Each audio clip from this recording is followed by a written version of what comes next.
Bapak Presiden Republik Indonesia. Saya menghormati dan menghargai Bapak Presiden.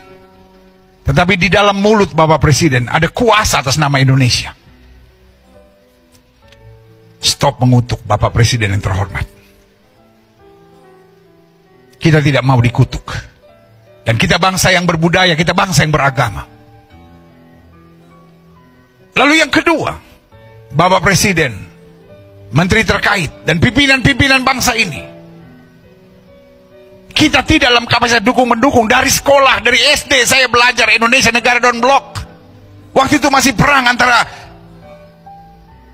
Amerika dan Uni Soviet. Dan sekarang Amerika superpower, udah gak ada musuhnya. Sekarang ada perang Israel lalu Palestina, lalu kita mendukung. Waduh, saya ingat salah satu kebijakan dari Bapak Presiden SBY, zero enemy, dan merangkul sahabat sebanyak-banyaknya. Kenapa tiba-tiba kita mau cari enemy, saudara? Maaf, kami orang Kristen, kalau pergi ke Israel itu tidak ada urusan politik. Tapi Yesus lahirnya di Bethlehem. Dan untuk Bethlehem Palestina. Tapi untuk bisa masuk itu kita harus masuk pintu gerbang yang namanya Israel. Kalau Yesus lahirnya di Batam, saya ke Batam. Orang Kristen semua perginya ke Batam. Jangan salahkan kami kalau kami pergi ke Israel. Kami bukan urusan politik. Kami hanya ziarah. Yesus matinya di Yerusalem. Yesus kehidupannya di Tiberias. Dan itu semua ada di wilayah Israel. Jadi jangan pecahkan negeri ini sambil berkata, oh Islam harus bela Palestina. Hello. Lebih banyak orang Arab Muslim di Israel daripada orang Kristen di Israel. Arab Muslim ada 14%. Dan orang Kristen hanya 2%. Lebih banyak orang Kristen di Palestina, Arab Kristen, daripada Yahudi Kristen. Jadi saudara gue yang kasih dalam Tuhan, stop kaitkan agama di sini. Tetapi kami orang-orang Kristen, kami anak-anak Tuhan Yesus, tidak diajar untuk dukung-mendukung, benci-membenci. Bahkan orang yang mengutuk kita harus kita ampuni dan harus kita berkati, harus kita kasihi.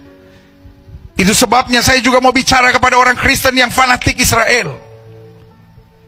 Saudara suka wilayah Masjid Aqsa itu ada di atas, mereka mulai melempari batu ke arah Western Wall atau tembok ratapan.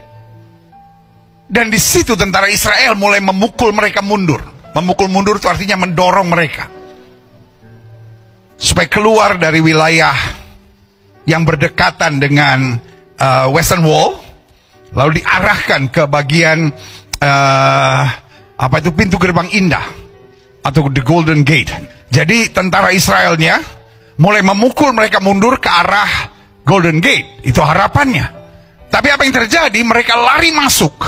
Setelah mereka melempari batu melempari batu polisi dan tentara Israel, lalu apa yang terjadi? Mereka masuk ke dalam masjid.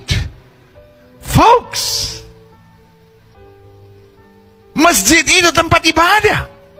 Pertanyaan saya, apakah mereka menyadari itu tempat suci? Kalau setelah mereka melakukan sebuah kejahatan, mereka justru lari masuk ke dalam masjid. Pertanyaan saya, setelah saya buat kejahatan apapun, saya tempeleng orang, saya ludahin orang, saya tendang orang, saya lempar batu orang, lalu saya lari ke gereja. Pertanyaan saya, polisi akan kejar saya di gereja nggak? Pasti. Yang jahat bukan yang mengejar, yang jahat adalah yang bersembunyi. Karena itu tempat ibadah, bukan tempat sembunyi.